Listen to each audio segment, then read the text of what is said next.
Randomized controlled trial. A randomized controlled trial, or randomized controlled trial, RCT, is a type of scientific, often medical, experiment that aims to reduce certain sources of bias when testing the effectiveness of new treatments. This is accomplished by randomly allocating subjects to two or more groups, treating them differently, and then comparing them with respect to a measured response. One group, the experimental group, has the intervention being assessed, while the other, usually called the control group, has an alternative condition, such as a placebo or no intervention. The groups are followed under conditions of the trial designed to see how effective the experimental intervention was. Treatment efficacy is assessed in comparison to the control. There may be more than one treatment group or more than one control group. The trial may be blinded, in which information which may influence the participants is withheld until after the experiment is complete. A blind can be imposed on any participant of an experiment, including subjects, researchers, technicians, data analysts, and evaluators. Good blinding may reduce or eliminate some sources of experimental bias. The randomness in the assignment of subjects to groups reduces selection bias and allocation bias, balancing both known and unknown prognostic factors in the assignment of treatments. Blinding reduces other forms of experimenter and subject biases. A well-blinded RCT is often considered the gold standard for clinical trials. Blinded RCTs are commonly used to test the efficacy of medical interventions and may additionally provide information about adverse effects, such as drug reactions. The terms RCT and randomized trial are sometimes used synonymously, but the latter term omits mention of controls and can therefore describe studies that compare multiple treatment groups with each other in the absence of a control group. Similarly, the initialism is sometimes expanded as randomized clinical trial or randomized comparative trial, leading to ambiguity in the scientific literature. Not all randomized clinical trials are randomized controlled trials, and some of them could never be, as in cases where controls would be impractical or unethical to institute. The term randomized controlled clinical trial is an alternative term used in clinical research. However, RCTs are also employed in other research areas, including many of the social sciences. History. The first reported clinical trial was conducted by James Lind in 1747 to identify treatment for scurvy. Randomized experiments appeared in Psychology, where they were introduced by Charles Sanders Peirce and Joseph Jastrow in the 1880s, and in Education. Later, in the early 20th century, randomized experiments appeared in Agriculture, due to Jerzy Neyman and Ronald A. Fisher. Fisher's experimental research and his writings popularized randomized experiments. The first published RCT in medicine appeared in the 1948 paper entitled Streptomycin Treatment of Pulmonary Tuberculosis, which described a Medical Research Council investigation. One of the authors of that paper was Austin Bradford Hill, who is credited as having conceived the modern RCT. By the late 20th century, RCTs were recognized as the standard method for rational therapeutics in medicine. As of 2004, more than 150,000 RCTs were in the Cochrane Library. To improve the reporting of RCTs in the medical literature, an international group of scientists and editors published Consolidated Standards of Reporting Trials, Consort, statements in 1996, 2001 and 2010, and these have become widely accepted. Randomization is the process of assigning trial subjects to treatment or control groups using an element of chance to determine the assignments in order to reduce the bias. Ethics. Although the principle of clinical equipoise, genuine uncertainty within the expert medical community about the preferred treatment, common to clinical trials has been applied to RCTs, the ethics of RCTs have special considerations. For one, it has been argued that equipoise itself is insufficient to justify RCTs. For another, collective equipoise can conflict with a lack of personal equipoise, for example, a personal belief that an intervention is effective. Finally, Zelland's design, which has been used for some RCTs, randomizes subjects before they provide informed consent, which may be ethical for RCTs of screening and selected therapies, but is likely unethical for most therapeutic trials. Although subjects almost always provide informed consent for their participation in an RCT, studies since 1982 have documented that RCT subjects may believe that they are certain to receive treatment that is best for them personally, that is, they do not understand the difference between research and treatment. Further research is necessary to determine the prevalence of and ways to address this therapeutic misconception. The RCT method variations may also create cultural effects that have not been well understood. For example, patients with terminal illness may join trials in the hope of being cured, even when treatments are unlikely to be successful. Trial registration. In 2004, the International Committee of Medical Journal Editors, ICMJ, announced that all trials starting enrollment after July 1, 2005 must be registered prior to consideration for publication in one of the 12-member journals of the committee. However, trial registration may still occur late or not at all. Medical journals have been slow in adapting policies requiring mandatory clinical trial registration as a prerequisite for publication. Classifications. By study design. One way to classify RCTs is by study design. From most to least common in the healthcare literature, the major categories of RCT study designs are: an analysis of the 616 RCTs indexed in PubMed during December 2006 found that 78% were parallel group trials, 16% were crossover, 2% were split body, 2% were cluster, and 2% were factorial. By outcome of interest, efficacy versus effectiveness. RCTs can be classified as explanatory or pragmatic. Explanatory RCTs test efficacy in a research setting with highly selected participants and under highly controlled conditions.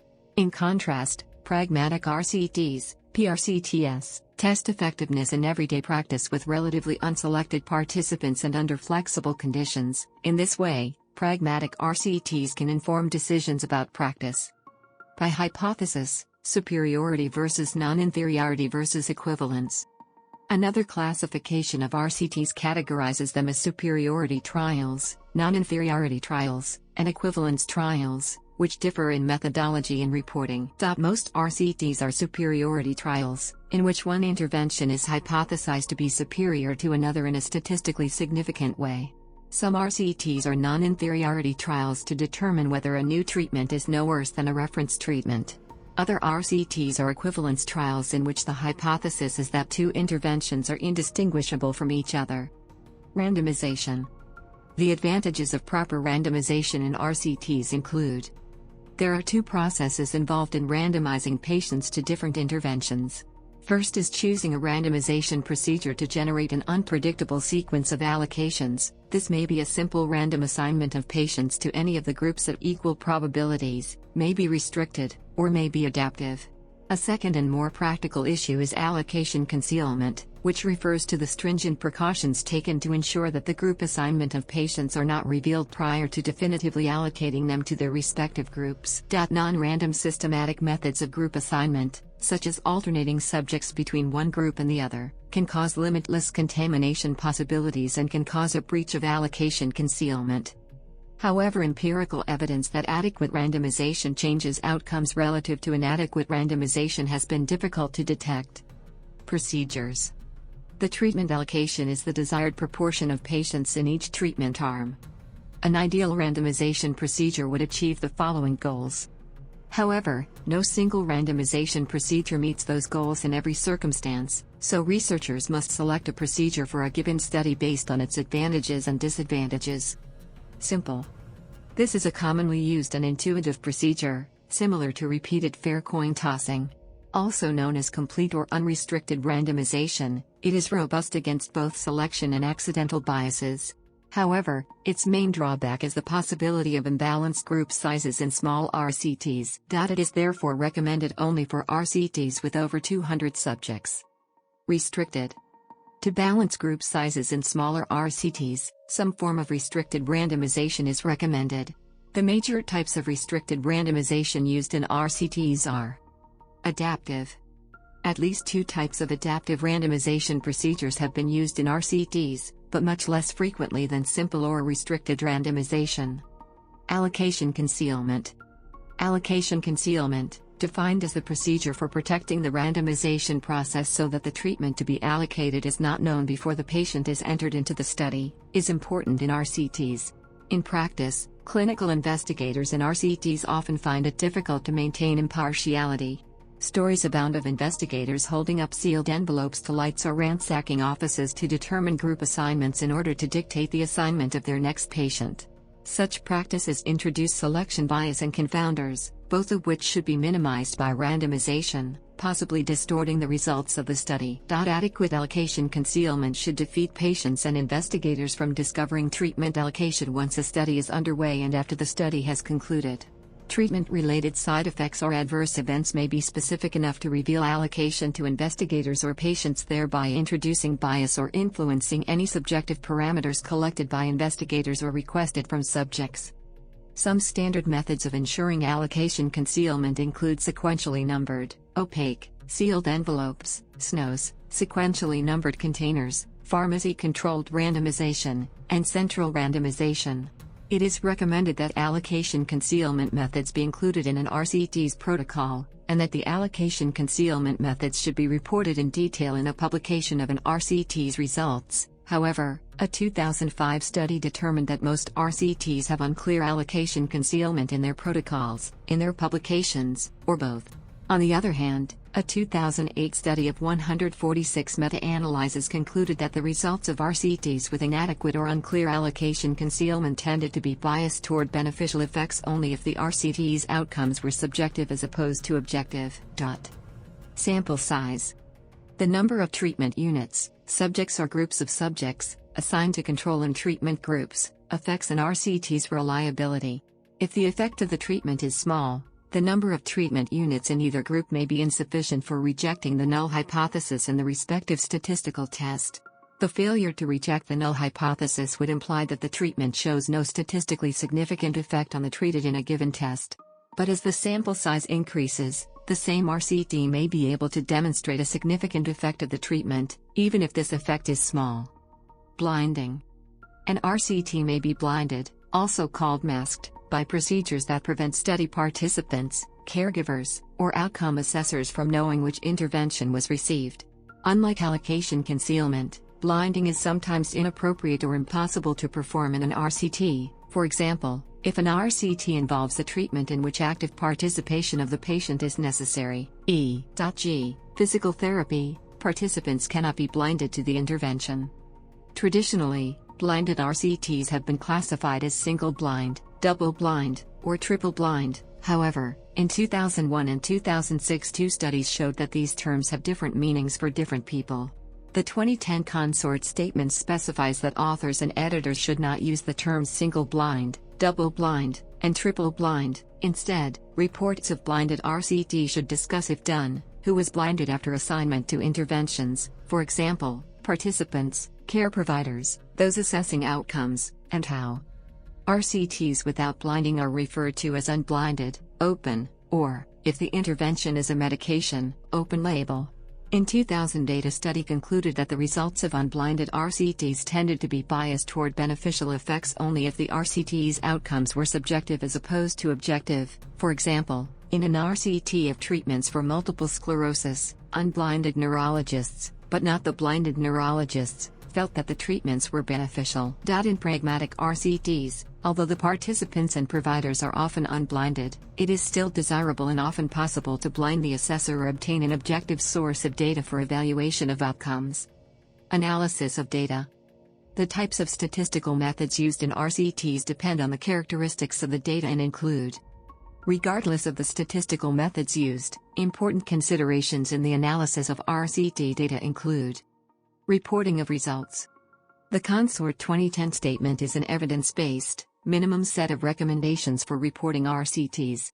The Consort 2010 checklist contains 25 items, many with sub-items, focusing on individually randomized, two-group, parallel trials which are the most common type of RCT. For other RCT study designs, Consort extensions have been published. Some examples are relative importance and observational studies. Two studies published in the New England Journal of Medicine in 2000 found that observational studies and RCTs overall produce similar results. The authors of the 2000 findings questioned the belief that observational studies should not be used for defining evidence-based medical care and that RCTs results are evidence of the highest grade. However, a 2001 study published in Journal of the American Medical Association concluded that discrepancies beyond chance do occur and differences in estimated magnitude of treatment effect are very common between observational studies and RCTs. Two other lines of reasoning question RCT's contribution to scientific knowledge beyond other types of studies. Interpretation of statistical results. Like all statistical methods, RCTs are subject to both type I, false positive, and type II, false negative, statistical errors. Regarding type I errors, a typical RCT will use 0.05, i.e., 1 in 20, as the probability that the RCT will falsely find two equally effective treatments significantly different.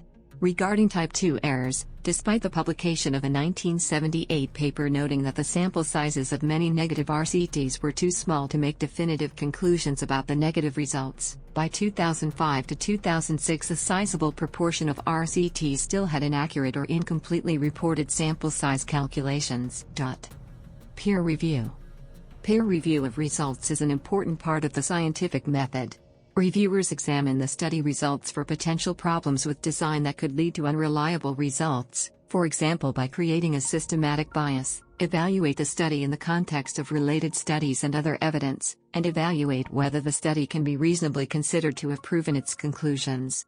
To underscore the need for peer review and the danger of overgeneralizing conclusions, two Boston-area medical researchers performed a randomized controlled trial in which they randomly assigned either a parachute or an empty backpack to 23 volunteers who jumped from either a biplane or a helicopter. The study was able to accurately report that parachutes failed to reduce injury compared to empty backpacks. The key context that limited the general applicability of this conclusion was that the aircraft were parked on the ground, and participants had only jumped about 2 feet. Advantages. RCTs are considered to be the most reliable form of scientific evidence in the hierarchy of evidence that influences healthcare policy and practice because RCTs reduce spurious causality and bias. Results of RCTs may be combined in systematic reviews which are increasingly being used in the conduct of evidence-based practice. Some examples of scientific organizations considering RCTs or systematic reviews of RCTs to be the highest quality evidence available are: notable RCTs with unexpected results that contributed to changes in clinical practice include. Disadvantages. Many papers discuss the disadvantages of RCTs. Among the most frequently cited drawbacks are time and costs. RCTs can be expensive. One study found 28 Phase 3 RCTs funded by the National Institute of Neurological Disorders and Stroke prior to 2000 with a total cost of $335 million, for a mean cost of $12 million per RCT. Nevertheless, the return on investment of RCTs may be high, in that the same study projected that the 28 RCTs produced a net benefit to society at 10 years of 46 times the cost of the trials program, based on evaluating a quality-adjusted life year as equal to the prevailing mean per capita gross domestic product. The conduct of an RCT takes several years until being published, thus data is restricted from the medical community for long years and may be of less relevance at time of publication. It is costly to maintain RCTs for the years or decades that would be ideal for evaluating some interventions. Interventions to prevent events that occur only infrequently, for example, sudden infant death syndrome, and uncommon adverse outcomes, for example, a rare side effect of a drug, would require RCTs with extremely large sample sizes and may therefore best be assessed by observational studies. Due to the costs of running RCTs, these usually only inspect one variable or very few variables, rarely reflecting the full picture of a complicated medical situation, whereas the case report, for example, can detail many aspects of the patient's medical situation, for example patient history, physical examination, diagnosis, psychosocial aspects, follow-up. Conflict of interest dangers.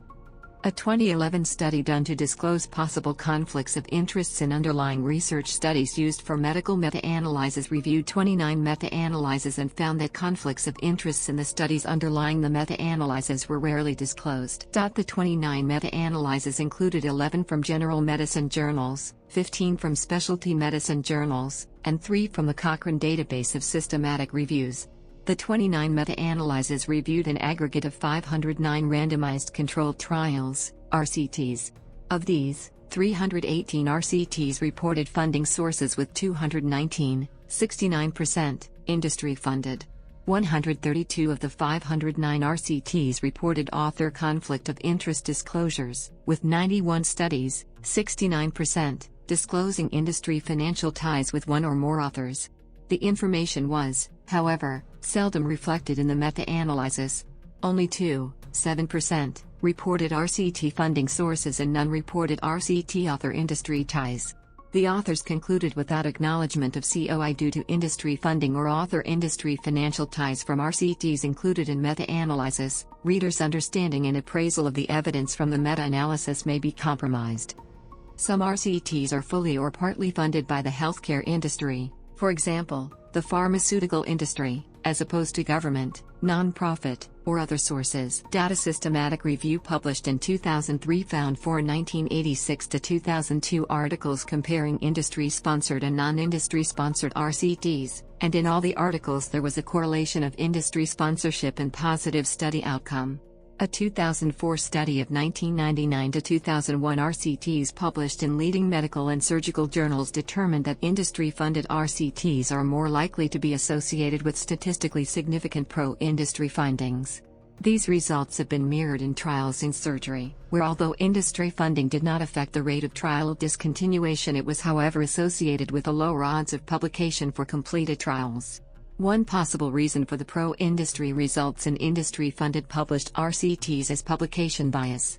Other authors have cited the differing goals of academic and industry-sponsored research as contributing to the difference.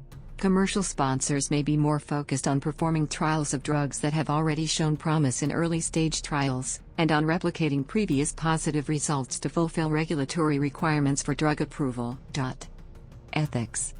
If a disruptive innovation in medical technology is developed, it may be difficult to test this ethically in an RCT if it becomes obvious that the control subjects have poor outcomes, either due to other foregoing testing, or within the initial phase of the RCT itself.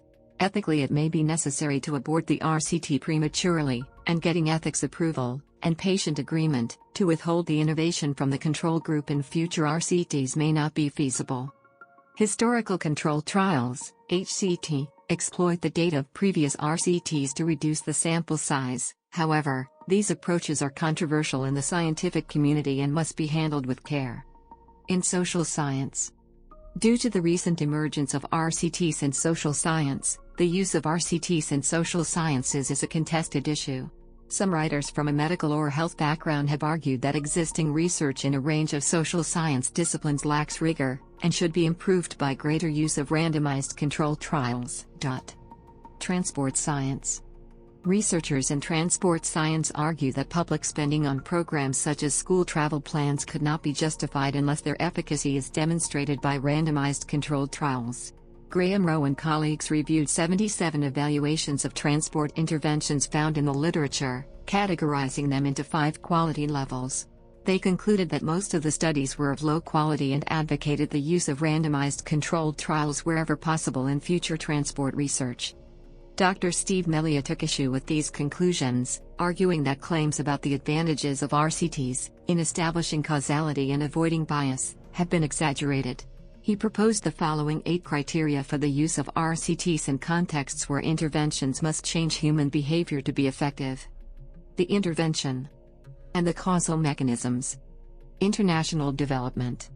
RCTs are currently being used by a number of international development experts to measure the impact of development interventions worldwide. Development economists at research organizations including Abdul Latif Jameel Poverty Action Lab, JPAL, and Innovations for Poverty Action have used RCTs to measure the effectiveness of poverty, health, and education programs in the developing world.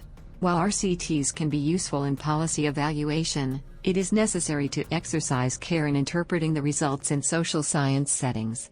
For example, interventions can inadvertently induce socioeconomic and behavioral changes that can confound the relationships. Bhargava, 2008. For some development economists, the main benefit to using RCTs compared to other research methods is that randomization guards against selection bias, a problem present in many current studies of development policy. In one notable example of a cluster RCT in the field of development economics, Olken, 2007, randomized 608 villages in Indonesia in which roads were about to be built into 6 groups, no audit versus audit, and no invitations to accountability meetings versus invitations to accountability meetings versus invitations to accountability meetings along with anonymous comment forms. After estimating missing expenditures, a measure of corruption, Olkin concluded that government audits were more effective than increasing grassroots participation in monitoring and reducing corruption. Overall, it is important in social sciences to account for the intended as well as the unintended consequences of interventions for policy evaluations. Criminology. A 2005 review found 83 randomized experiments in criminology published in 1982 to 2004, compared with only 35 published in 1957 to 1981. The authors classified the studies they found into 5 categories: policing, prevention, corrections, court, and community. Focusing only on offending behavior programs, Holland, 2008, argued that RCTs may be difficult to implement. For example, if an RCT required passing sentences that would randomly assign offenders to programs, and therefore that experiments with quasi-experimental design are still necessary. Education. RCTs have been used in evaluating a number of educational interventions. Between 1980 and 2016, over 1,000 reports of RCTs have been published.